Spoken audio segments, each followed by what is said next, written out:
বিয়ে হওয়া সত্ত্বেও পড়াশোনার জন্য স্বামীর থেকে দূরে থাকতে হচ্ছে, এদিকে টিচাররা অ্যাটেন্ডেন্সের মার্কস দিতে দেন না। এটা কি গুনাহ হচ্ছে?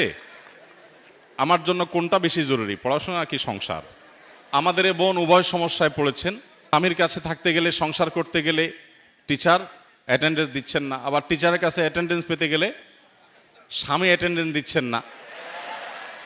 জটিল সমস্যা। যদি কোনো নারী বিবাহের পর তিনি যদি নিয়মিত পড়াশোনাতে মনোযোগী হন, নিয়মিত পড়াশোনা করেন, কন্টিনিউ থাকেন, এদিকে অ্যাটেন্ডেন্স ঠিক রাখতে গিয়ে যদি ওই দিককার অ্যাটেন্ডেন্স তিনি মিস করেন এবং তার স্বামীর চরিত্রের সংরক্ষণ যদি চ্যালেঞ্জিং ব্যাপার হয়ে যায়, তাহলে সেক্ষেত্রে সেই নারীর জন্য ইসলামের শরিয়াত দৃষ্টিকোণ থেকে তার সংসারকে প্রায়োরিটি দেওয়া বেশি গুরুত্বপূর্ণ।